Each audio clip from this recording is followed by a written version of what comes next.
பெரியோர்களே கலைமீது அபிமானம் கொண்டு அமர்ந்திருக்கக்கூடிய கலாரசிய பெருமக்களே இருக்காங்க எனது அருமை தாய்மார்களே மற்றும் இந்த விழாவிற்கு வருகை தந்து பாதுகாப்பு வழங்க வந்திருக்கும் மதிப்புக்கும் மரியாதைக்குரிய காவல்துறை சார்பு ஆய்வாளர் அன்பையா அவர்களுக்கும் மற்றும் இந்த நாடகத்திற்கு மிக சிறப்பான முறையில் தெளிவாக ஒளி அமைத்துக் கொண்டிருக்கும் எங்களது ஒளி அமைப்பகம் பாசமிகு அன்பு நண்பர்கள் டிஜே மணி ஆடியோஸ் சருகுவழிகப்பட்டி அன்புள்ளங்களுக்கும் அதில் பணிபுரியும் சகோதரர்கள் அனைவருக்கும் எங்களது நாடக கலை குழுமத்தின் சார்பாகவும் நாடகத்தின் அமைப்பாளர் இந்த மண்ணின் மைந்தர் பாசமிகு மன்னார் வி சாய்ராம் மற்றும் மரியாதைக்குரிய அன்பு மாமா எஸ் எம் காளிமுத்து அவர்கள் சார்பாகவும் இருக்கரங்குட்டின்போடு வருக வருகோடு வரவேற்கிறோம். நன்றி வணக்கம் வணக்கம் வணக்கம் எல்லாத்துக்கும் வணக்கம்.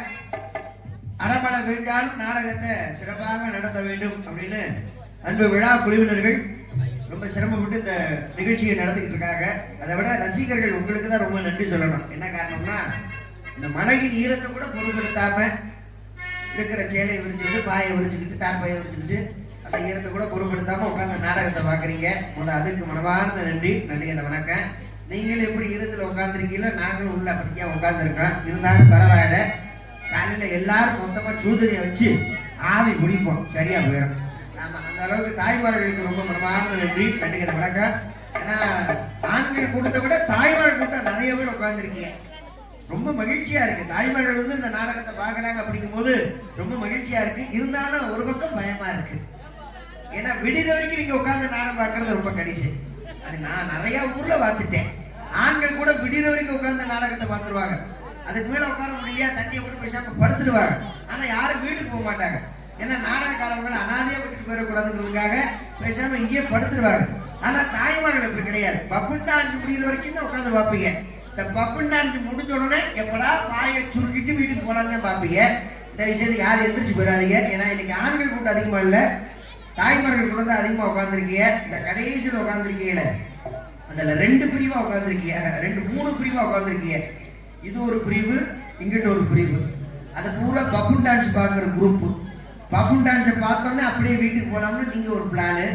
நீங்களும் அதே மாதிரி பப்புன் டான்ஸ் பார்த்தோன்னே போகலாம்னு இவங்க இந்த நந்தவனம் வரைக்கும் உட்காந்துருப்பாங்க. இந்த பப்புன் வந்து கும்படேசம் போட்டோம்ல, அதை வரையும் பார்ப்போம்னு சொல்லி உட்காந்துருப்பீங்க. அதையும் பார்த்தோன்னே நீங்களே இப்படி கிளம்பி போயிருவீங்க. நம்ம ஊர்ல பார்ப்பாங்க விடிய விடிய, பார்த்தா சந்தோஷம். அப்படி யாராவது எந்திரிச்சு போனீங்கன்னா 50 பேருக்கு வௌத்தாலியா போகும்னு சொல்லிவிட்டேன். சாமி கொள்ளாத சாமி. அதனால தயவுசெய்து யார் எந்திரிச்சு போயிடாம விடிகிற வரைக்கும் உட்கார்ந்து நாடகத்தை நல்லபடியா ரசிங்க. ஏன்னா நாடக கலைஞர்களுக்கு பெரிய போதை எதுனா ரசிகர்கள். நீங்க தான் எங்களுக்கு பெரிய போதை. நாங்க சிறப்பா தொழில் பண்ணணும், பாடணும், பேசணும். எங்களை சுத்தி 1000 சிரமங்கள் இருந்தாலும் அதெல்லாம் தாண்டி நாங்க தொழில் பண்ணணும். விஷயம் சில ஊர்ல மைசெட் சகோதரர் சொன்னு அமைச்சு கொடுக்குறாரு, சில ஊர்ல அமைக்கவே மாட்டாங்க. நம்மளுக்கு ஒரு பக்கம் கோவம் வந்துகிட்டே இருக்கும். அந்த மாதிரி எவ்வளவோ இளைஞர்கள் தாண்டி உங்களை நாங்க சந்தோஷப்படுத்தணும். அவர் நம்ம உள்ளூர்காரரு. அது உள்ளூர்காரரு, அதை சொன்னோட செய்யறாருல்ல, அதுக்கு முதல் நன்றி.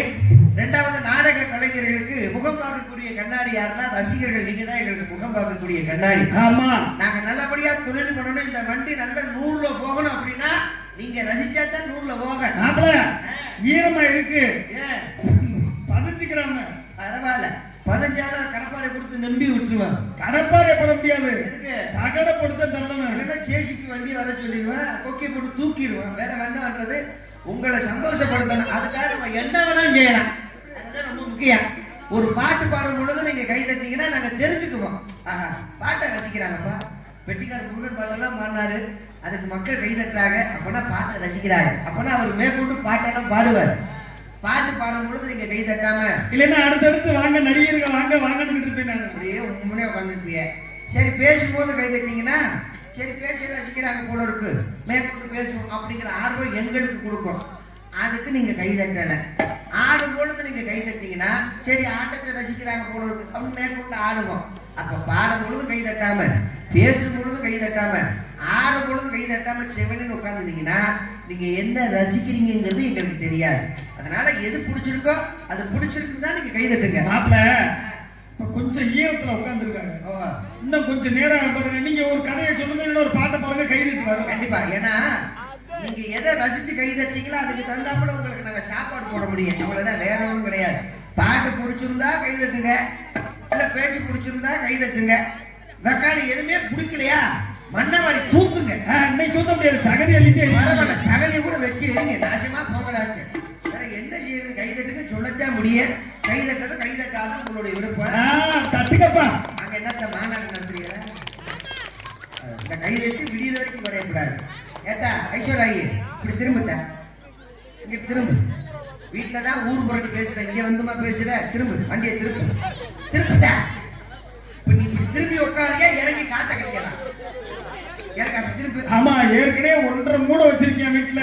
ஏற்கனவே பல கடுப்புல கடிச்சு கொண்டு வந்து வச்சிருக்கேன். திரும்பி உட்கார்த்த வந்தோமா, நாடகத்தை பார்ப்போமா, கோமாளி என்ன பேசுற, என்ன பாரு, வெட்டிக்கார் என்ன பாரு, அதை பார்க்கறத விட்டுட்டு அங்கே 3 பேர் சேர்ந்து என்ன வச்சுட்டு இருக்கீங்க? எங்க போனாலும் இந்த புரணி பேசுறது விட மாட்டீங்களா? என்ன குழம்பு கதையா பக்கத்து கதையா? வந்தன மூக்க நோண்டி இப்படி பார்த்துக்க, புரணி பேசுறது செய்ய. திரும்பி உட்காரு, இன்னும் திரும்புதான் வண்டி, இப்படி திரும்பிட்ட. அப்படி திரும்பி உட்காரு, மண்டே பாரு, வீடு துடைக்கிற மாப்பு பண்ண மாதிரி. இனிப்பு வேற உனக்கு வந்துருது, இனிப்பு இனிச்சுக்க. உட்காந்து ஒத்த விட்டு நாய்க்கு தனியா கத்திக்கிட்டீங்க, 3 பேர் உட்காந்து கூட்டம் போட்டு பேசிக்கிட்டு இருக்கீங்க. அப்ப அந்த கேமரா அப்படி திருப்பி ஜூம் பண்ணி காட்டு. நீ வைக்கிற சாம்பார்ல உப்பே இருக்காது.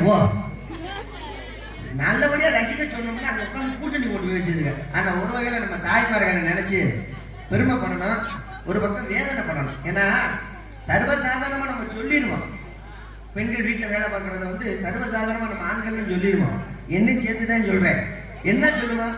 வீட்டுல பொம்பளை பிள்ளைங்க துணி துவைச்சு போடுங்க, சோறாக்கி கொடுக்குங்க, இதெல்லாம் நம்ம சர்வசாதாரணமா சொல்லுவோம். என்ன வீட்டுல சோறாக்கி போடுறா, அல்ல இதெல்லாம் ஒரு வேலையாக்க, என்ன துணியை துவைச்சு போடுறா, இதெல்லாம் ஒரு வேலையாக்கம், 1000 குறை சொல்லுவோம் நம்ம. ஆனா வீட்டுல உட்காந்து வேலை பார்க்கற அந்த கஷ்டம் என்னன்னு அது பெண்களுக்கு மட்டும்தான் தெரியும். எவ்வளவு கஷ்டப்பட்டு துணி துவைப்பாங்க, எவ்வளவு கஷ்டப்பட்டு சமைப்பாங்க, உப்பு பார்த்து புளிப்பு பார்த்து புருஷனுக்கு மக்களே ஆக்கி போடணும்னு சொல்லி ரொம்ப சிரமப்பட்டு. பெண்களை எவ்வளவு பெருமைப்படுத்தி பேசுற, ஆம்பளை பிள்ளை கை தட்டுங்க.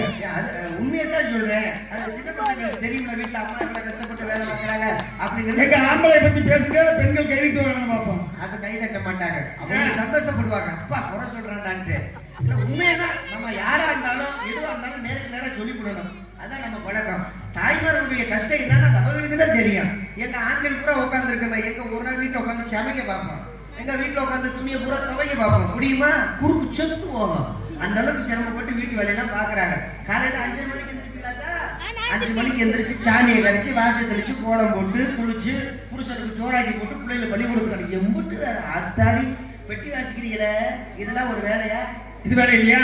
அதுக்குன்னு எடுத்து வச்சுட்டு போயிடாதீங்க. இதை விட ரொம்ப சிரமமான வேலை தாய்மார்கள் பார்க்கக்கூடிய வேலை. உங்களுக்கு தெரியுமா? தெரியலையே. ஆட மைசெட் போடுறாங்க தம்பி, இதெல்லாம் ஒரு வேலையா? உண்மையா அப்படி சொல்ற? எவ்வளவு கஷ்டமான வேலை தெரியுமா அது? அதுக்குன்னு நீ அமர்த்தி போட்டு போயிடாத. இதை விட ரொம்ப சிரமமான வேலை தாய்மார்கள் பார்க்கக்கூடிய வேலை. என்ன வேலை? 100 நாள் வேலை. எவ்வளவு சிரமப்பட்டு பார்க்கறாங்க தெரியுமா?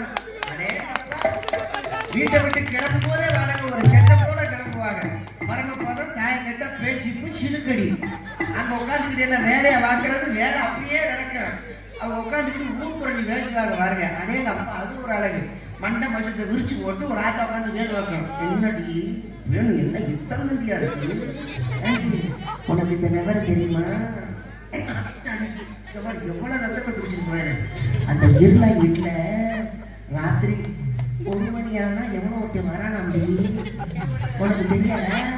இந்த ஊர் புறைய பூரா வந்து பேசுறாரு. இந்த பத்தாத்தா நல்லா இருப்பதா, இந்த இப்பதான் சொல்லி முடிக்கிற அங்க வந்து பேசுறது வாரு.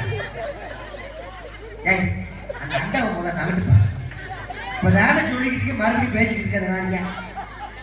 ஆமா, நல்லபடியா உட்காந்து ரசிங்க. நீங்க ரசிச்சாதான் நாங்க தொழில் பண்ண முடியாது. 10 கலைஞர்கள் நாங்க வந்திருக்கோம்னா உங்களை நம்பித்தான் வந்திருக்கோம். எங்களை அடிச்சாலும் நீங்க தான், எங்களை அடைச்சாலும் நீங்க தான். எங்களை நீங்க சுருட்டி அடிச்சாலும் சரி, எங்களை நீங்க விளக்க மாத்தாலும் அடிச்சாலும் சரி, இந்த ஊர் காசை நாங்க வாங்காம போக மாட்டோம். நாங்கள் ஒரு முடிவோட தான் வந்திருக்கோம். எதுனாலும் சரி இந்த ஊர் காசை வாங்கித்தான் போகணும். அதனால அமைதியா உட்காந்து நாடகத்தை ரசிங்க. ஏன்னா பாட்டும் பரதமும் பண்புள்ள நாடகம் நாட்டுக்கு தேவைன்னு பெரியவங்க சொல்லியிருக்காங்க. பாட்டும் பரதமும் பண்புள்ள நாடகம். ஏன் பண்புள்ள நாடகம்னு சொல்லியிருக்காங்க? இந்த நாடக வாயிலாகத்தான் நாட்டு மக்களுக்கு நல்ல விஷயங்கள் எடுத்து சொல்லியிருக்காங்க. ஏன்னா நம்ம உலகம் 2 விஷயத்துக்கு அடிமைப்பட்டு கிடக்குது. ஒண்ணு சரக்குக்கு, 2வது செல்போனுக்கு.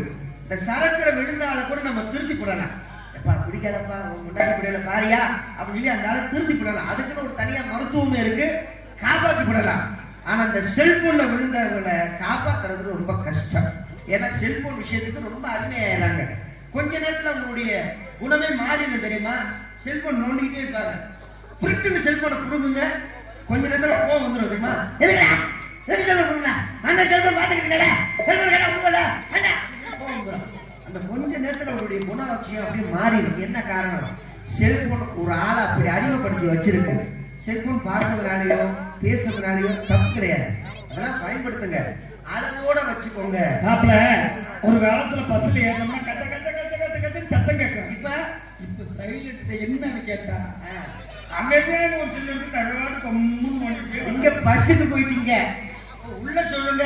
சகோதரத்துவமே இல்லாம போச்சு. காதல ஹெட்போனை மாட்டிக்கிட்டு ஆலோசனை சொல்ல மாட்டேங்கிறாங்க, கேட்க மாட்டேங்குது. இந்த ஹெட்போன் எடுத்தா தானே ஆலோசனை சொல்ற கதை கேட்க. போயிட்டு வரேன்னு சொன்னா கூட ஹெட்போன் மாட்டிட்டு உட்காந்துருக்கா. உன் பேச நான் கேட்கவே மாட்டேன்னு அப்படியே செல்போனுங்கிறது ஒரு ஆளை அடிமைப்படுத்தி வச்சிருக்கு. நான் என்ன சொல்றேன்? செல்போனை அளவோட பயன்படுத்துங்க. அளவுக்கு மீறி செல்போனை பயன்படுத்தாதீங்க.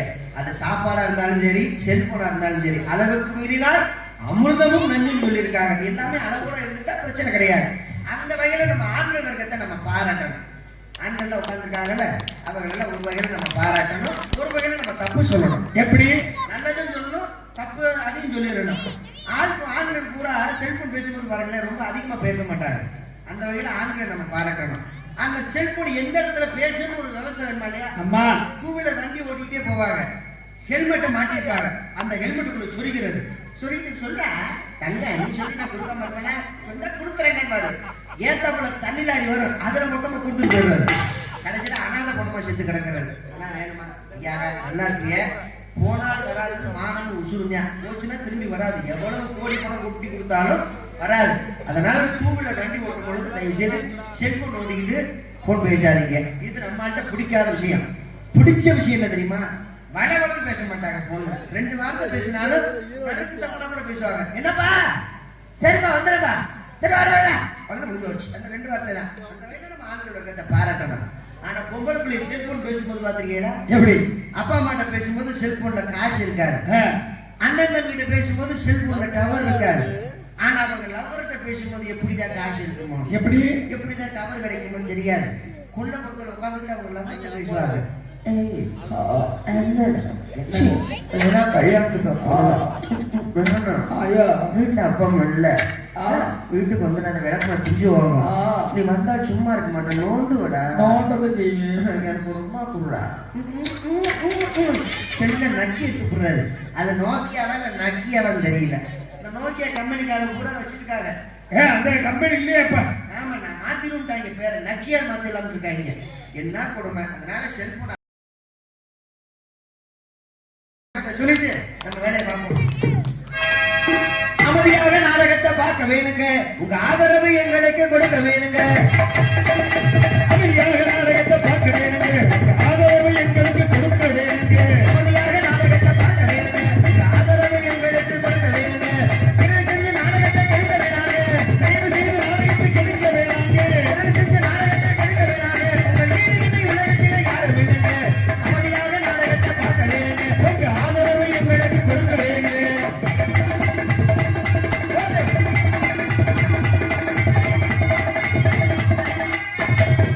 கூட்டத்திலே கொஞ்சம் குழப்பம் பண்ணக்கூடாது கொஞ்சம் குமரிகளை கொடுக்கணும்னு பார்க்கக்கூடாது கூட்டத்திலே கூச்சல் குழப்பம் செய்யக்கூடாது கொஞ்சம் குமரிகளை குறுகுறுன்னு பார்க்கக்கூடாது கூட்டத்திலே கொஞ்சம் குழப்பம் பண்ணக்கூடாது கொஞ்சம் குமரிகளை பார்க்கக்கூடாது அங்க இந்த வெள்ளம் விட்டு நோண்டக்கூடாது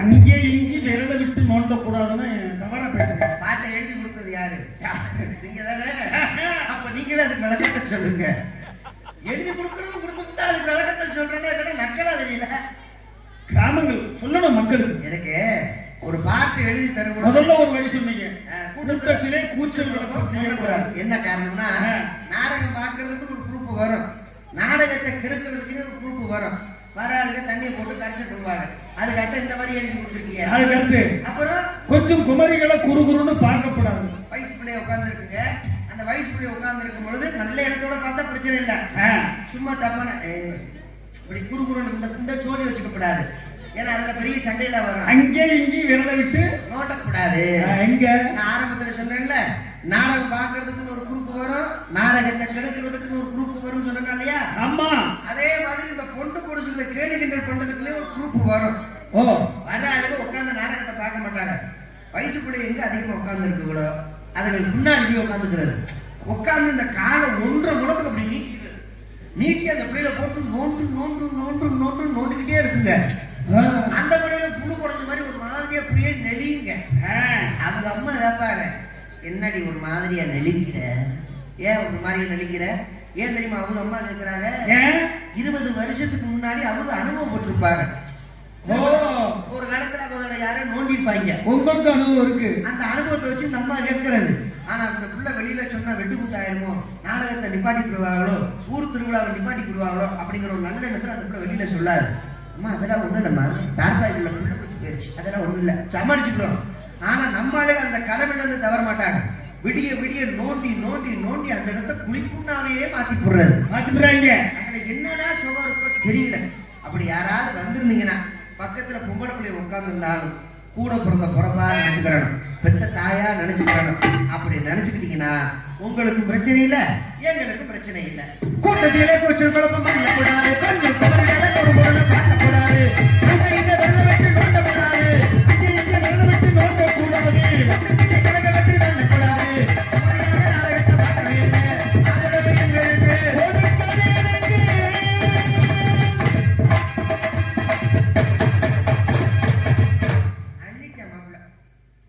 மதுரை மாவட்டம் வேலூர் வட்டம் நமது சருகுமலைப்பட்டி கிராமத்தில் அருள் பாதித்துக் கொண்டிருக்கும் அருள்மிகு ஸ்ரீ ஆதினமலை ஐயனார் கோவில் புறவையெடுப்பு திருவிழாவை முன்னிட்டு நைனர் வகைரா 6 கரை பங்காளிகள் நடத்தப்படும் 2 நாள் நாடகம் சிறப்பாக நடைபெறும் கால வருக மேற்படி கோவிலுக்கு முன் அமைந்துள்ள சிங்கார முன்வெளி கலையரங்கத்தில் உயர்திரு ஆண்டி நாட்டாமை உயர்திரு அழகு நாட்டாமை உயர்திரு நோட்டம் இவர்களது தலைமையில் கிராம பொதுமக்கள் முன்னிலையில் ஸ்ரீ வள்ளி திருமணம் எனும் நாடகம் சிறப்பாக நடைபெற உள்ளது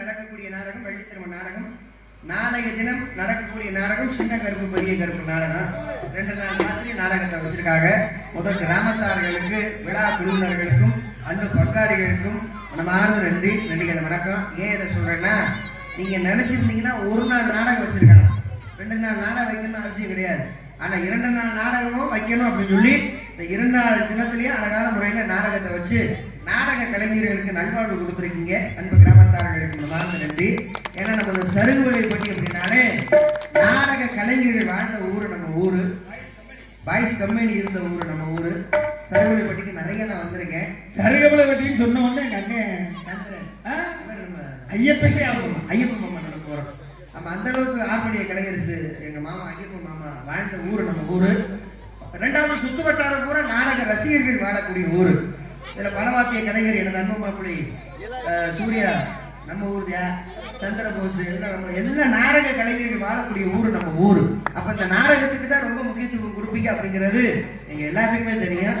இந்த அளவுக்கு இந்த நாடக கலையும் நாடக கலைஞர்களையும் வாழ வைத்துக் கொண்டிருக்கும் மாபெரும் நமது கிராமமான சருகுப்பட்டி கிராமத்தார்களுக்கும் விழா குழுவினர்களுக்கும் உங்களுடைய பொற்பாதங்களுக்கு கொடாத ஒரு நன்றி நன்றிகள். வணக்கம் வணக்கம் வணக்கம் வணக்கம்.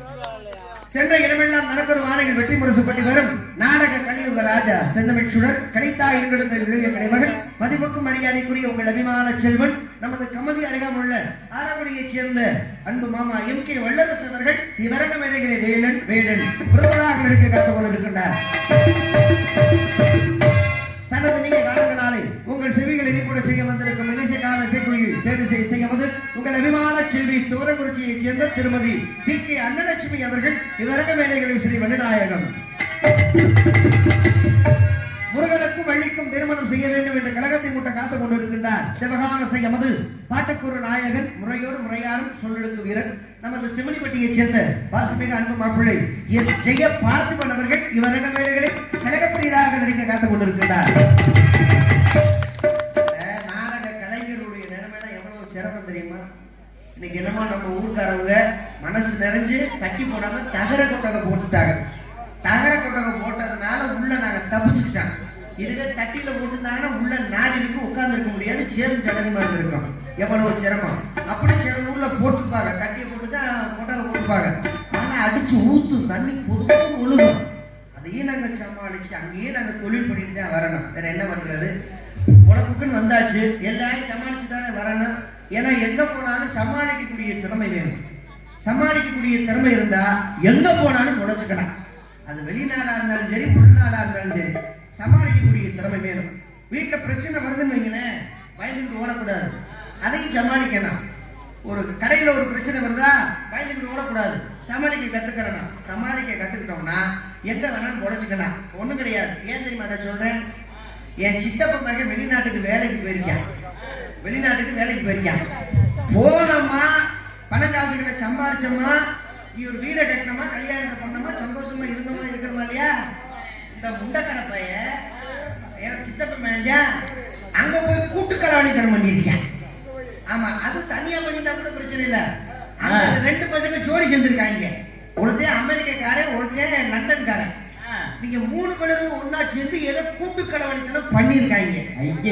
ஆனா வெளிநாட்டுல எல்லாம் சட்ட திட்டம் பயங்கரமா இருக்கும், தண்டனைகள்லாம் கொடூரமா இருக்கும். வெளிநாட்டுல கொடூரமா இருக்கு. முதல்ல தமிழ்நாட்டுல வந்து தூக்கு தண்டனை கொடுப்பாங்க. இப்ப தமிழ்நாட்டுல வந்து தூக்கு தண்டனை கிடையாது, அவங்க எல்லாத்துக்குமே தெரியும். அதிகபட்சம் யாராவது குற்றங்கள் பண்ணா ஆயுள் தண்டனை தான். உதாரணத்துக்கு ஒண்ணு சொல்றேன். ஒரு 7 வருஷத்துக்கு முன்னாடி ஒரு சம்பவம் நடந்துச்சு. அபிராமிங்கிற ஒரு பொம்பளை, எவ்வளவு ஒரு நல்ல மனுஷி, கிறுக்கு முண்டை, நாதாரி முண்டை, டொங்காசுக்கு ஆசைப்பட்டு பெத்த பிள்ளைகளுக்கு பிரியாணியில விஷத்தை வச்சு கொண்டா. அந்த நாதாரி முண்டை பிரியாணிக்கு பாத்தீங்களா? அது தூக்க மாத்திரையை கலந்து. இப்ப நடந்த சம்பவம் அது 7 வருஷத்துக்கு முன்னாடி நடந்தது. அதுக்கு நீதிபதி தீர்ப்பு கொடுத்துருக்காரு தெரியுமா? அதெல்லாம் வெட்டி கொண்டிருக்கணும். சரி, சட்டத்திட்டங்கள்லாம் அதுல இடம் கிடையாது. இருந்தாலும் சாகும் வரைக்கும் உனக்கு ஆயுள் தண்டனை அப்படின்னு 2 பேருக்கு ஆயுள் தண்டனை கொடுத்துட்டாங்க. உள்ள போட்டாச்சு, சாக வரைக்கும் உள்ளதான் கிடக்கணும். இது நம்ம நாட்டுடைய சட்டம். இதுவே அரபு நாட்டுக்கு போகணும்னு வைங்களேன், அங்க சட்டத்திட்டம் கொடூரமா இருக்கும். ஏதாவது ஒரு பொம்பளை கையை பிடிச்சி இழுத்தாலோ இல்ல கற்பழிப்பு பண்ணாலோ ஒண்ணும் செய்ய மாட்டாங்க. 4 ரோட்ல நிக்க வச்சு இந்த ஆணுக்கு வெட்டி விட்டுருவாங்க. அதுக்கப்புறம் கழுத்தை தூக்குவாங்க. இது அரபு நாட்டுடைய சட்டம் இன்னும் இருக்கு. சில வெளிநாட்டுக்கு போனோம்னா தூக்கு தண்டனை. இப்படி ஒவ்வொரு நாட்டுல ஒவ்வொரு சட்ட திட்டங்கள் இருக்கு. இங்க வந்தா நல்லா இருக்கும் வரணும்ல. அப்படி வந்துச்சுன்னா எத்தனை பேர் ஆணுக்கு சுத்துவாங்க, கொடூரமான இருக்கும். ஆனா வெளிநாட்டுல என் சித்தப்பா மகன் வெளிநாட்டுக்கு வேலைக்கு போனாங்க இல்லையா, அவங்க 3 பேர் பண்ண தப்புக்கு கோர்ட்ல தண்டனை கொடுக்குறாரு. நீங்க 3 பேர் ஒரே தப்பை தான் பண்ணிருக்கீங்க, அதனால உங்க 3 பேர்த்துக்கும் நாங்க மரண தண்டனை கொடுக்குறோம். தூக்கு தண்டனை தீர்ப்பு எழுதி தீர்ப்பா உடைச்சிட்டாப்புல. அதுல நீதிபதி சொல்றாரு, எப்பா 3 பேருக்கு தூக்கு தண்டனை கொடுத்துட்டோம், ஆனா சாகிறதுக்கு முன்னால ஒவ்வொருத்தருக்கு 2 ஆசை. கடைசி ஆசை என்னப்பான்னு கேட்போமா இல்லையா? அந்த மாதிரி சாகக்கூடியவங்க 3 பேருக்குமே ஒவ்வொருத்தருக்கு 2 ஆசை. அது எதுவாக இருந்தாலும் சொல்லு, அதை நாங்க நிறைவேற்றி கொடுத்துருவோம். இது எங்க நாட்டுடைய சட்ட திட்டம். அப்படின்னா முதல்ல அமெரிக்காரனை கூப்பிடுறாரு நீதிபதி, இங்க வாப்பா, உன்னுடைய கடைசி ஆசை 2 ஆசை எதுவாக இருந்தாலும் சொல்லு அப்படின்னு சொல்லி நீதிபதி கேட்கிறாரு. உடனே அமெரிக்காரன் சொல்றேன், ஐயா நான் பண்ண தப்புக்கு நீங்க தூக்கு தண்டனை கொடுத்துட்டீங்க, அதை பத்தி நான் கவலைப்படல. நான் செத்ததுக்கு அப்புறம் அமெரிக்க நாட்டுல ஒரு பெரிய சர்ச் இருக்கு. அந்த சர்ச்சுக்குள்ள என்னை புதைச்சிருங்க. இது என்னுடைய முதல் ஆசை. சரி, புதைச்சிடலாம். ரெண்டாவது ஆசை, ஐயா செத்ததுக்கு அப்புறம் என் பொண்டாட்டி பிள்ளைகளை நான் பார்க்க முடியுமா? முடியாது. அதனால சாகிறதுக்கு முன்னால என் பொண்டாட்டி பிள்ளைகளை ஒரே ஒரு தடவை பார்த்துக்கிறேன். நியாயமான ஆசை. Okay right. என் பொண்டாட்டி பிள்ளைலாம் கூட்டிட்டு வந்து அவன் கண்ணில் காமிச்சிட்டு கொண்டு போய் தூக்குல ஓட்டுருங்க. அதுக்கப்புறம் அவன் சொன்ன இடத்துல புதைச்சிருங்கடா. அப்படி இல்லையா, கூட்டிட்டு போங்கடா. நீதிபதி அனுப்பிட்டாரு. பல ரெண்டாவது லண்டன்காரன் வரேன். அவன்கிட்ட நீதிபதி கேட்கிறாரு, உனக்கு ரெண்டு ஆசை, முதல் ஆசை சொல்றா. உடனே லண்டன்காரன் சொல்றேன், ஐயா நான் செத்ததுக்கு அப்புறம் லண்டன்ல ஒரு பெரிய மணிகுண்டு இருக்கு, அந்த மணிகுண்டு பக்கத்துல என்னை புதைச்சிருங்க. இது என்னுடைய முதல் ஆசை. சரி ஓகே. ரெண்டாவது ஆசை, ஜெயிலுக்குள்ள இருக்கும் பொழுது சாப்பாடு பூரா எனக்கு சரியில்லாத சாப்பாடு, அதனால எனக்கு ஒரு நல்ல சாப்பாடு ஆகி கொடுங்க, சாப்பிட்டுட்டு நான் செத்து போறேன். சரி டைம், இவனுக்கு நல்ல சாப்பாடு வாங்கி கொடுத்து அவனை சாப்பிட வச்சு அதுக்கப்புறம் அவனை தூக்குல போடுங்களா, கொண்டு போகலாம், அனுப்பியாச்சு. மூணாவது தமிழ்நாட்டுக்காரன், என் சித்தப்பன் மகன் போறேன். அவன் எப்படி நம்மளால விவரமான ஆள் இல்லையா? தமிழ்நாட்டுக்காரங்களுக்கு பூரா எல்லாம் விவரம் அதிகமா தானே இருக்கு. ஆனா எந்த இடத்துல எதை செய்யணும்னு சொல்லி கரெக்டா செய்யக்கூடிய ஆளு தமிழ்நாட்டுக்காரன் தான். இந்த ரெண்டு பேருக்கு என்ன பண்றாங்க பூரா இவன் பார்த்துக்கிட்டே இருந்தேன். தமிழ்நாட்டுக்காரன் போய் நிக்கிறேன்.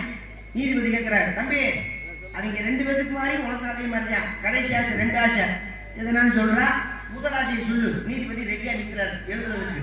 நம்ம தமிழ்நாட்டுக்காரன் சித்தப்பன் மகன் கேட்கிறேன், ஐயா நான் மாம்பழம் சாப்பிடணும்னு ஆசைப்படுறேன். ஐயா மாம்பழம் சாப்பிடணுமா? மாசம் டிசம்பர் மாசம்டா, மாம்பழ சீசன் வர்றதுக்கு இன்னும் 6 மாசம் இருக்கு. 6 மாசம் வரைக்கும் நான் தள்ளி போட முடியுமா தூக்கு தண்டனைய? ஆமா, அவனுக்கு தண்டனை கொடுத்து தூக்குல தொங்கிட்டு கிடக்குறாங்க. உனக்கு உடனே ஏதாவது ஆசை தான் சொல்லு. மாம்பழம் சீசன் வர வரைக்கும் நான் தூக்குல போடாம இருக்க முடியாது. அதெல்லாம் பேச்சு கிடையாது. நீங்க என்ன சொன்னீங்க? கடைசி ஆசை ரெண்டு ஆசை. முதல் ஆசை மாம்பழம் சாப்பிடணும்னு நான் சொல்லிட்டேன். அது ஒரு வாரம் பரவாயில்ல, 2 மாசம் பரவாயில்ல, 1 வருஷம் பரவாயில்ல, எனக்கு மாம்பழத்தை வாங்கி கொடுங்க, நான் மாம்பழத்தை வாங்கி சாப்பிட்டுட்டு செத்து போறேன். யாரா இவன்? இவனுக்காக நம்ம தண்டனையை தள்ளிடா போறோம்னா சரி பரவாயில்ல. 6 மாசம் கழிச்சு இவனை தூக்குல ஓடுங்கடா, மாம்பழத்தை வாங்கி கொடுத்து சாப்பிட வச்சு இவனை தூக்குல ஓடுங்க. 6 மாசம் தண்டனையை தள்ளி போட்டுருக்கேன். எவனுக்கு கிரிமினலா வேலை வந்திருக்கேன் பாருங்க தமிழ்நாட்டுக்காரன். ரெண்டாவது கேட்கிறாரு நீதிபதி, ஒரு ரெண்டாவது ஆசை என்னடா சொல்றா. நீதிபதி கேட்கிறாரு தமிழ்நாட்டுக்காரன். நம்மளால கேட்கிறேன், ஐயா இவங்கள மாதிரி அங்க புதைங்க இங்க புதைங்க நான் சொல்ல மாட்டேன். நான் செத்ததுக்கு அப்புறம் உங்க சமாதி பக்கத்துல என்னைய புதைங்கன்னு சொல்ல. ஆஹா, நீதிபதி நெஞ்சு வலி வந்துருச்சு. என் சமாதி பக்கத்துல புதைக்கணும்னா முதல் நாளடா சாகணும். இப்ப முதல் எந்த நாட்டுக்காரங்க? தமிழ்நாட்டுக்காரன். முதல்ல நான் டிக்கெட் கொடுத்து பிளைட்ல ஏற்றி அனுப்பி விடுறேன். முதல் இவன் இருந்தா என்ன கொண்டு வேண்டாம் அப்படின்னு பிளைட்ல ஏற்றி அனுப்பி விட்டாங்க. அப்ப சமயோஜித புத்தி நம்ம தமிழ்நாட்டுக்காரர்களுக்கு நிறையவே இருக்கு. ஆனா பயன்படுத்துற விதமா பயன்படுத்தினோம்னா நம்ம நாடு எப்பயோ வல்லரசு ஆயிருக்கேன். இதுலதான் அடிமைப்பட்டு கிடக்குது. ஆர்மணிய கலையரசு இன்னிசை வேந்தர், நாடக ஆசிரியர், மதிப்புக்கும் மரியாதைக்குரிய நமது காரியப்பட்டி அருகாமல் உள்ள மாந்தோப்பை சேர்ந்த எனது அன்பு மாமா SP செந்தில்வேல் முருகன் அவர்கள் இவ்வரங்கமேடைகளில் ஆர்மணியம் அருள்வாளர்.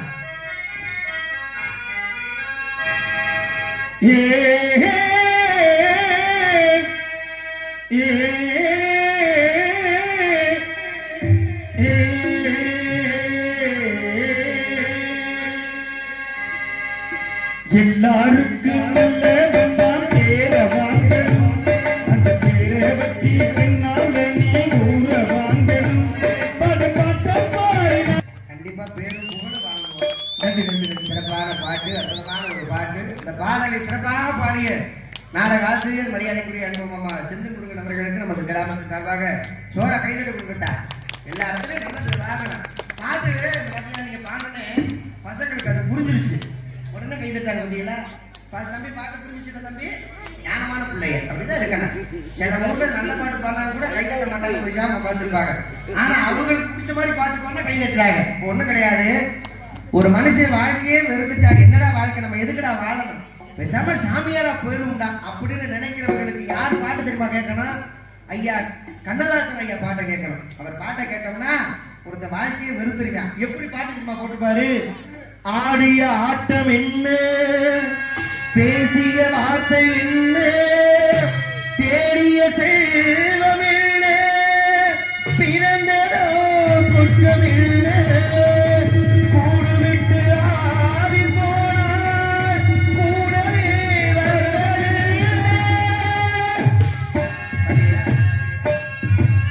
வீடு வரை உறவு, வீதி வரை மனைவி,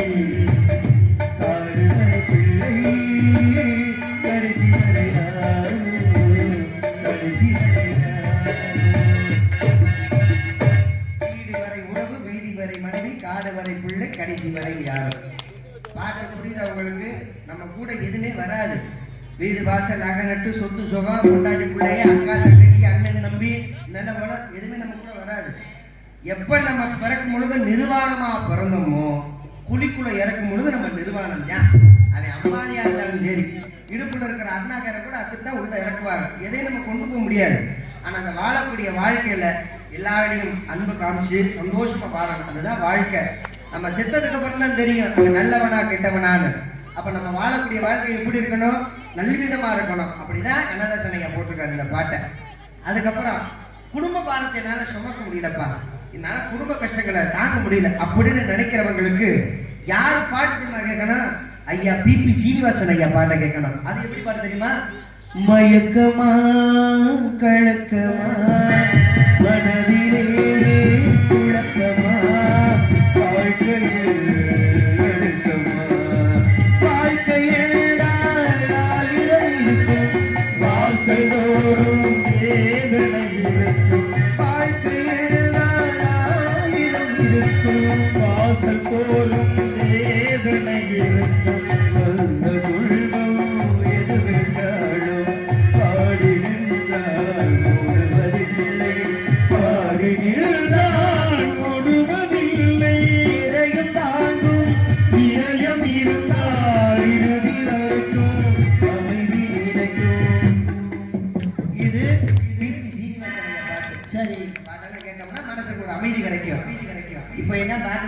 ஏதாவது கேட்க முடியுதா? பணத்துக்காக என்ன விட்டு அவன் கூட போனியே, காசுக்காக என்ன விட்டு அவன் கூட போனியே, கூட போனியே. ஆசைப்படுத்தி வைக்கிறாங்க பிள்ளைகளுக்கு. நல்ல விதமா தான் சொல்லணுமே தவிர இப்படி நாசப்படுற மாதிரியா பாட்டு. சரி, இந்த பாட்டை கூட விடுங்க. இன்னொரு பாட்டு போட்டுக்கா தெரியுமா? என்ன பாட்டு? அப்பட்ட பாத்தீங்க கேட்டீங்க அப்பட்ட பாத்தீங்க.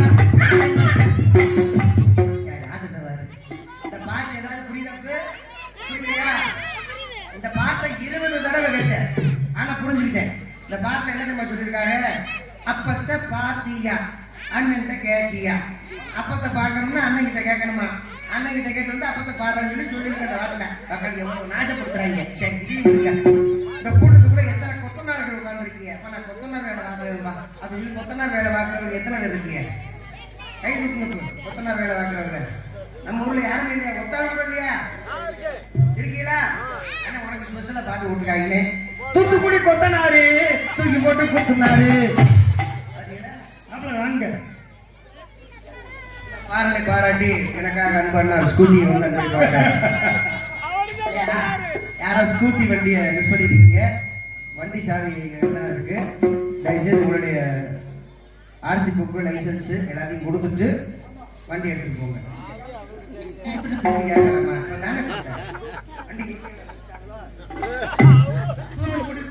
தூக்கி போட்டு குத்துனாரா? இந்த கொத்தனார் மேல வாக்குறவங்க எல்லாரும் சேர்ந்து இந்த பாட்டு எழுதுறவங்க வாயில போய் குத்துங்க. தூக்கி போட்டு குத்தணும். ஒரு கொத்தனார் வேலைங்கிறது எவ்வளவு சிரமமான வேலை. ஒரு வெயிலிட்டு பார்க்காம வெக்கன்னு பார்க்காம வெளியில இருந்து அழகான ஒரு வீட்டை நம்மளுக்காக கட்டிட தொழில்ன்றது எவ்வளவு புனிதமான தொழில். அது ஒரு கலைன்னு சொல்லியிருக்காங்க இல்லையா? அப்பேற்பட்ட கலையை வந்து நம்ம கேவலப்படுத்தலாமா? செய்யும் தொழிலை செய்யும் சொல்லியிருக்காங்க. எந்த தொழில் செய்தாலுமே அது நல்ல தொழிலே. ஏன் தெரியுமா? கொத்தனார்களை நான் உயர்வா நினைக்கிறேன். 2 வருஷம் அதில் நான் அனுபவப்பட்டிருக்கேன். கொரோனா டயத்துல நாடகம் இல்லாத டயத்துல ஆசிரியர் வேலைக்கு வருவது சர்ச் வேலைக்கு. அப்ப இந்த கொத்தனார் வேலை பார்ப்பாங்கல்ல, அப்ப அதை பார்த்துக்கிட்டே நீங்க எவ்வளவு சிரமம் தெரியுமா? உண்மையிலே கொத்தனார் வேலை பார்க்கறவங்களுக்கு எல்லாம் உண்மையிலே நன்றி. உங்களுடைய பொறுப்பாதங்களுக்கு நன்றி. ரொம்ப சந்தோஷம். அரணமே அதன் அளவிற்கு நந்திப்பாக இங்கே மத்தளத்தை இசைத்தவர்கள் எல்லாம் மகிழ்விக்க காத்து கொண்டிருக்கின்றார். கோடை குமரன் முதக சக்கரவர்த்தி எங்களது அரசர்களும் கண்டெடுத்த மரியாதைக்குரிய அன்பு தந்தையா டிவி ஜெயம் அவருடைய அன்பு மாணவருமாகிய பரமப்பட்டியை சேர்ந்த அன்பு மாப்பிள்ளையும் செல்வராஜ் அவர்கள் இவ்வரங்கமலைகளை மிருதகம் டோலாக்கம் தொப்பிந்த விழா.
கேமராமேன் இல்ல, பலவாத்திய புகழ் பலவாத்திய மாமன்னன், இந்த மண்ணின் மைந்தன், இந்த மண்ணுக்கு பெருமை சேர்க்கும் வகையில்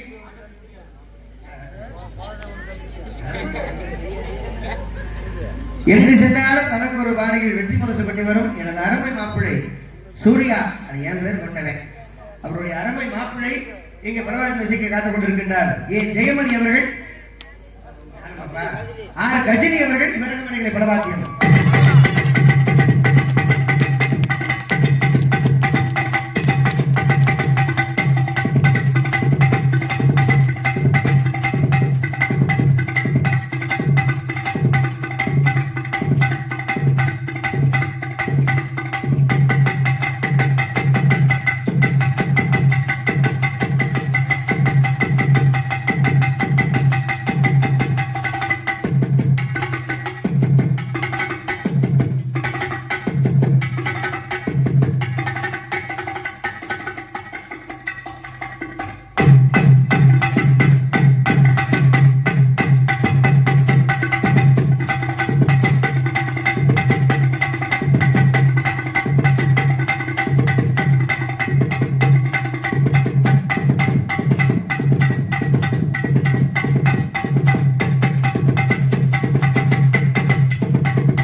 கூட நிறைய நாடகம் வாங்க மாட்டாங்க. நல்ல மனுஷன் சொல்லவே இல்லை.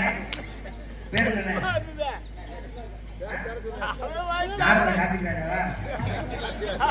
கார்த்திக் ராஜா. அன்பு அண்ணா அவர்கள் தம்பி அவர்களுக்கு 51 குறிப்பாக செய்முறை வழங்கியுள்ளார்கள். அன்பு அண்ணா அவர்களுக்கு தம்பி சார்பாக வாழ்ந்த நன்றி. நன்றிகளை வணக்கம். நம்ம ஊர் பெருமை சேர்க்க அடுத்த ஒரு பலவாத்திய கலைஞர்கள் வந்துட்டாரு. ரொம்ப சந்தோஷமா இருக்கு. அவருக்கு நீங்க அத்தனை பேர் கைது அதை விட ரொம்ப சந்தோஷம். அண்ணன் ஆண்கள் வர்க்கத்துடைய பேரை காப்பாத்திட்டாரு. வந்த உடனே அன்பளிப்பு கொடுத்துட்டாரு. அதே மாதிரி தாய்மார்கள் உங்க பேர்களை காப்பாற்றணும் இல்லையா? அதனால தயவு செய்து உங்க கையில கையில காசு இல்லாத கொண்டு வந்து கொடுங்க. நம்ம பிள்ளைதான் காசு எடுத்துட்டு வரலாம் பரவாயில்ல. இந்த காதுல கழுத்துல கழட்டி கொடுங்க. ஏமாப்ல தம்பி பேர் என்ன? ரஜினி. அவங்க வாத்தியார் பேரு சூர்யா. சூர்யா நடிச்ச படம் ரஜினி. பேர் எழுதிருக்கா பாரு. 15 நிமிஷத்துக்கு ஒரு தடவை எல்லாத்தையும் மறந்துடுவானே. மறுபடியும் நான் ஆட்சிக்கு தான் சொல்லுவீங்க. நான் எப்படி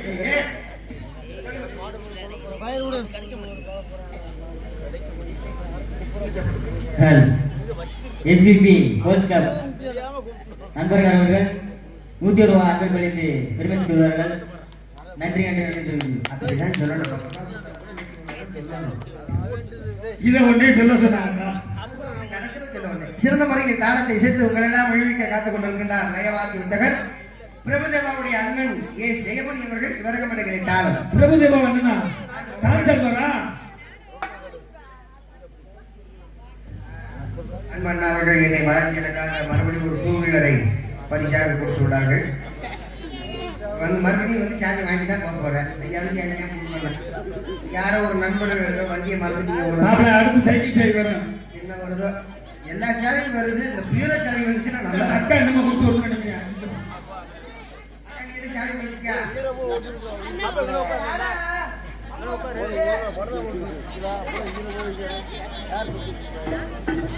அதுக்குதானே இருக்கியா? வீட்டுல தூங்கணும் உனக்கு. சரிங்க. சூர்யா மேல. ஆமா. அப்ப உங்க பேரு சொல்லிட்டு தானம் பண்ணுங்க. சிரமம்லாம் இல்லையா? ஒரே புத்துதான். வரீங்களா? இல்லையா? நீங்க அன்பு போறீங்களா? வீட்டுக்கு போறீங்களா? உங்க தூங்கும்போது பெய் கனவா வரும்.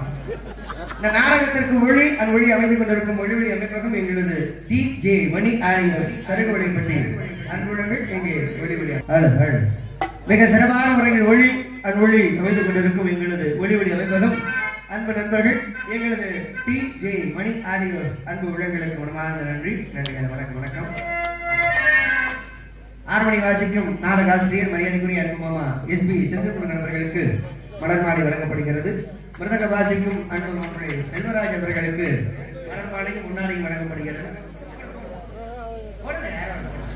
செய்த கூட தள்ளி கொடுங்க, ஒன்றும் பிரச்சனை இல்லை.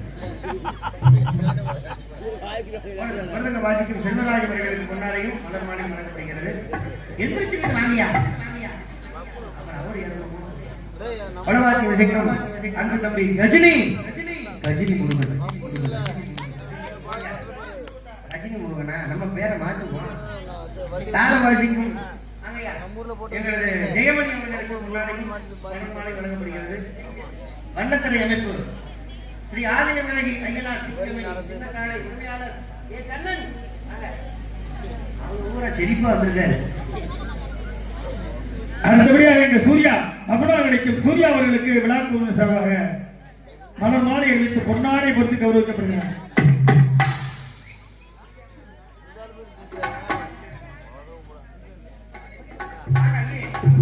ஒளி அமைப்பு எங்களது டி.ஜே. மணி அருணாட்டு மட்டும் கிடப்பா ஆச்சேரி உள்ள சட்டி விட்டியா?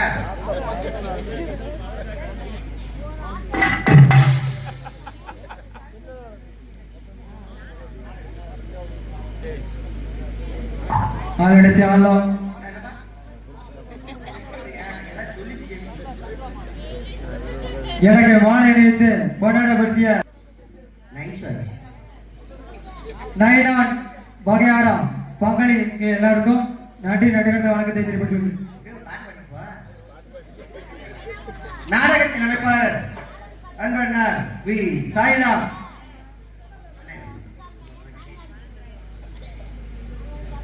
மற்றொரு நாடக அமைப்பாளர் அன்பு மாமா எஸ்.எம். காளிமுத்து அவர்கள் இங்கிருந்தாலும் விழாமணி கண்கூட அழைக்கின்றோம். எங்களது மரியாதைக்குரிய அன்பு மாமா எஸ்.எம். காளிமுத்து அவர்கள் இங்கிருந்தாலும் விழாமணி கண்கூட அழைக்கின்றோம்.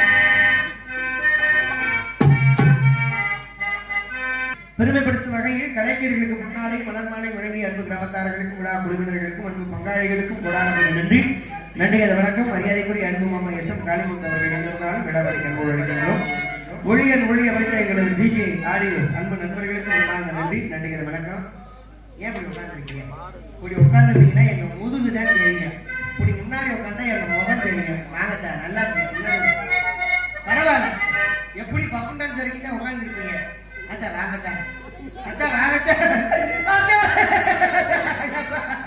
முன்னாடி உட்காந்து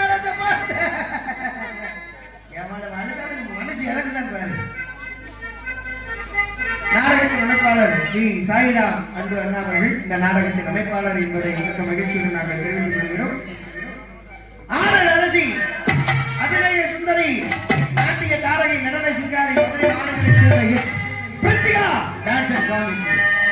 செவத்த புண்ணு செவத்த புண்ணு இவ செப்பால பூவ போலே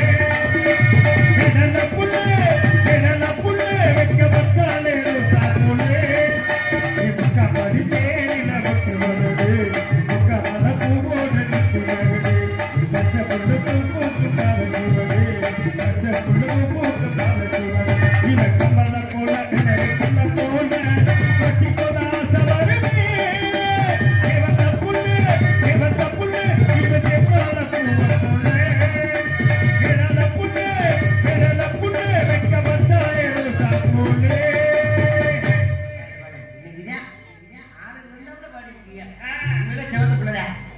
சாப்பாடு ஏற்பாடு அமைப்பு எங்களது டீ கடை ஜெயமணி அன்பண்ணா அவர்கள் சாப்பாடு ஏற்பாடு அமைப்பு அன்பண்ணா அவர்களுக்கும் குடும்பத்தார்களுக்கும் நன்றி வணக்கம்.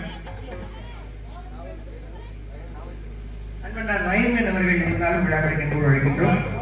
மதிப்புக்கும் மரியாதைக்குரிய காவல்துறை சார் வாய்மலர் ஐயா அவர்கள் இருந்தாலும் விழா கிடைக்க அழைக்கின்றோம். உங்களை எல்லாம் மகிழ்விக்க காத்துக் கொண்டிருக்கின்றேன். மதுரை மாநகரை சேர்ந்த உங்கள் வீட்டு பிள்ளை உங்களில் ஒருவன் எம் சூர்யா அமுல் காமிக்கு நீங்க நாங்க அடுத்த வந்து டான்ஸ் பாப்பா நான் உங்களுக்குள்ளே வெளியே விழுவாங்க பையில இவ்வளவு நேரம் நிற்கிறாங்க. நல்ல பிள்ளையா கூட்டிட்டு வந்திருக்காங்களா இல்ல கிழக்கு பிள்ளையா கூட்டிட்டு வந்திருக்காங்களா உட்கார்ந்து நாடகத்தை பார்க்கலாமா எந்திரிச்சு போலாமா அப்படிங்கிற கண்ணோட்டத்திலே உட்காந்துருப்பீங்க. அதெல்லாம் யாரும் இன்னைக்கு எந்திரிச்சு போக முடியாது. ஏன்னா இன்னைக்கு வந்திருக்க பிள்ளை 16 நுழையாத பருவமுங்கை பொம்பளை பிள்ளை பாப்பாடு சட்டையெல்லாம் மாட்டணுமா இல்லையா? சீக்கிரம் பாப்பா வந்துடும். பாப்பா வர்றதுக்கு முன்னால ஒரே ஒரு விஷயத்த சொல்லிட்டு போயிரு.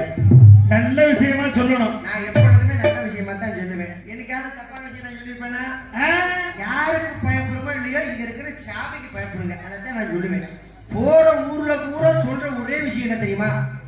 தெய்வத்துக்கு பயப்படுங்க. ஏன்னா நம்மளுக்கு மேல ஒரு சக்தி இருக்குன்னா தெய்வ சக்திக்கு மிஞ்சி உலகத்துல எதுவுமே கிடையாது. ஒரு நாடகம் நடத்துறாங்க, ஒரு திருவிழா நடத்துறாங்கன்னா எதுக்காக? எல்லாம் சாமிக்காகத்தான். அப்ப சாமிக்கு பயப்படணும் இல்லையா? இப்ப சாமிக்கு பயப்படுங்க தான் நானும் சொல்றேன்.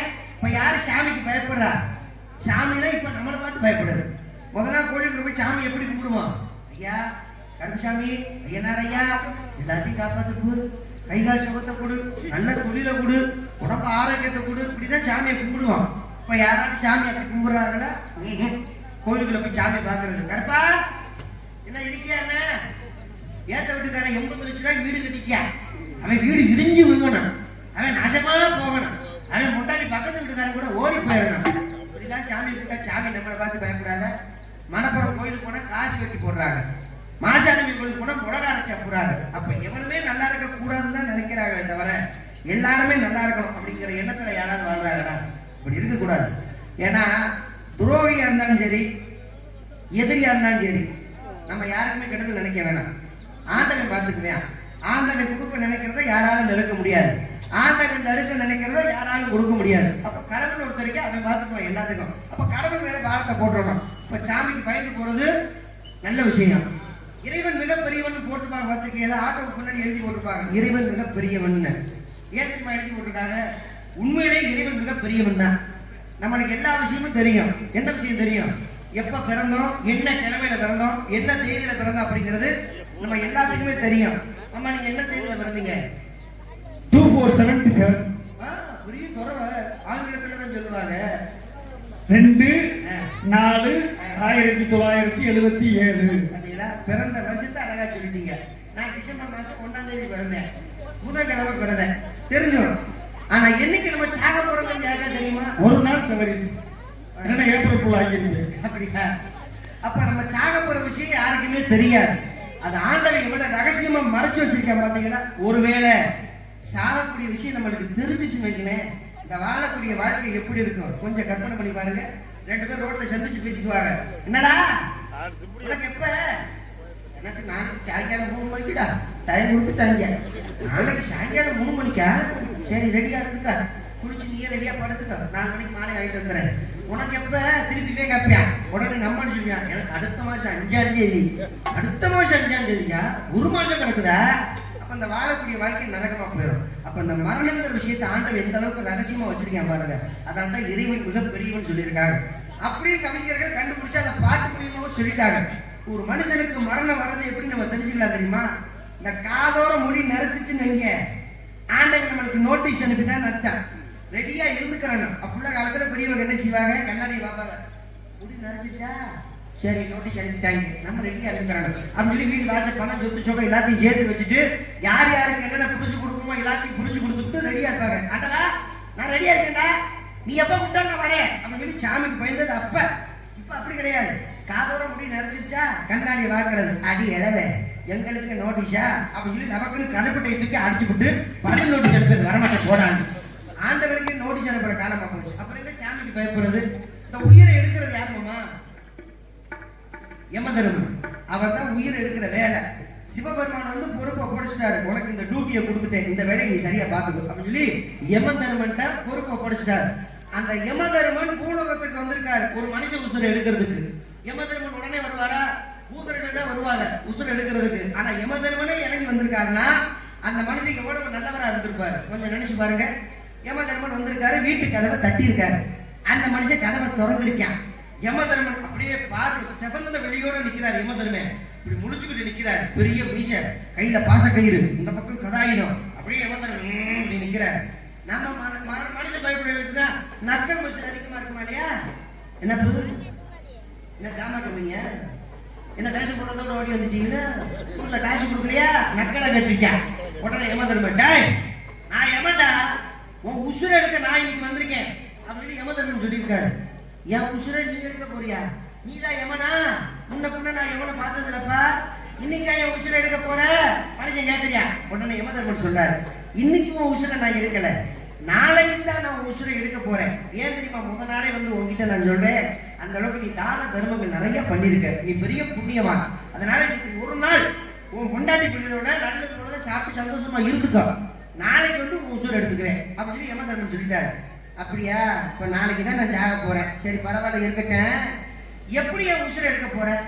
எதை அடிப்படையை வச்சு என் உசுரை எடுக்க போறேன் அப்படின்னு சொல்லி மனுஷன் கேட்கறியான். உடனே யமதர்மன் சொல்றாரு, தம்பி என்கிட்ட ஓலைச்சுவடி கட்டு ஒண்ணு இருக்கு. அந்த ஓலைச்சுவடி கட்டுல முதல் ஓலைச்சுவடியில ஓ பேர் தான் இருக்கு. முதல் பேர் யார் பேர் இருக்கோ அவங்க உசுரத்தான் நான் எடுப்பேன். முதல் பேர் ஓ பேர் தானே இருக்கு, அதனாலதான் உன் உசுரை எடுக்க நான் வந்திருக்கேன் அப்படின்னு யமதர்மன் சொல்லியிருக்காரு. அப்படியா? சரி பரவாயில்ல, என் பேர் முதல்ல இருக்கிறதுனால உசுரை எடுக்க வந்திருக்கீங்க. சரி இருக்கட்டும் பரவாயில்ல, என் வீட்டுக்கு வந்துட்டீங்க. எதிரியா இருந்தாலும் சரி வந்தவர்களுக்கு சோறு போட்டுதான் எங்களுக்கு பழக்கம். நீங்க யமதர்மனே வந்திருக்கீங்க, உள்ள வாங்க வந்து சாப்பிட்டு போங்க அப்படின்னு சொல்லி யமதர்மனை வம்பா பிடிச்சி இழுக்கிறியா. யமதர்மன் நான் சாப்பிட மாட்டேன்டா என்னை விடுறாங்கிறாரு. அதெல்லாம் கிடையாது, நீங்க சாப்பிட்டு தான் போகணும்னு சொல்லி யமனை வம்பா பிடிச்சி உள்ள உட்கார வச்சு தலைவாழ இலை போட்டு சாப்பாடை கொட்டியா. சாப்பாடை போட்டதும் இல்லாம சாம்பார் ஊத்தணுமா இல்லையா?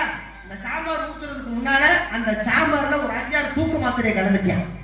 தூக்க மாத்திரையை கலந்து சாம்பாரை ஊத்த யமதர்மனுக்கு அந்த பருப்பு வாசனைக்கும் அந்த பொடி வாசனைக்கு கும்முன்னு தூக்கிருச்சு. சாப்பாடை போட்டு பிணைஞ்சு அள்ளி சாப்பிடாரு, கபக்கு கபக்கு கபக்குன்னு 10 உருண்டை 15 உருண்டை உள்ள போனோமே அந்த தூக்க மாத்திரைக்கு யமதர்மே மட்ட மல்லாக்க மல்லாந்துட்டாரு. குறைச்சிட்டு நல்லா தூங்குறாரு. தூக்க மாத்திரை அப்படி வேலை செய்யுது. யமதர்மே நல்லா தூங்க, பாசக்கயிறு ஒரு பக்கம் கிடக்குது, சூலாயுதம் ஒரு பக்கம் கிடக்குது, அவர் கொண்டு வந்த எருமை மாறு பின்னால சாணி போட்டு கிடக்குது. இந்த மனுஷ பையோட எழுத்துமா செய்யா. யமதர்மர் என்ன சொன்னாரு? ஓலைச்சுவடி கட்டு ஒண்ணு இருக்குடா, அதுல முதல் பேர் யார் பேர் இருக்கோ அவங்க உசுரத்தான் நான் எடுப்பேன்னு யமதர்மன் சொல்லியிருந்தாரு இல்லையா? இந்த மனுஷ பைப்புள்ள அப்படியே அந்த ஓலைச்சுவடி கட்டை எடுத்து முதல் பேர் அளவு பேர் தானே இருந்துச்சு, அந்த ஓலைச்சுவடியை தனியா பிச்சு அடியில சொருகிட்டா.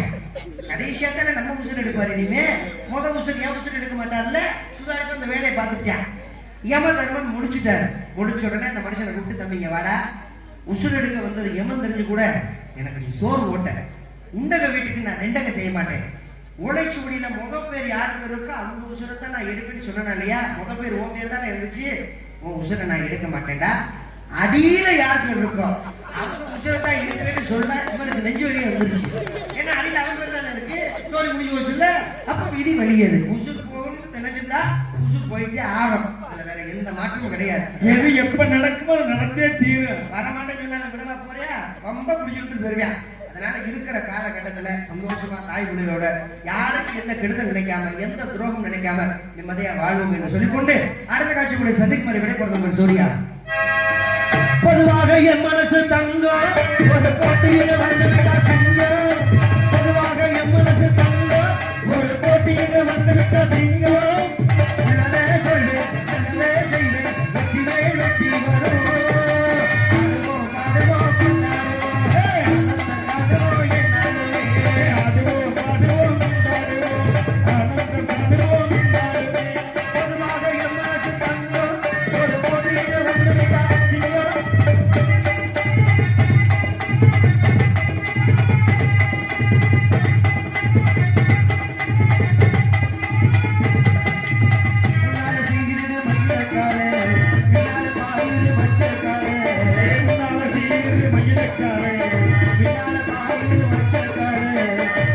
ஆடுது மகனே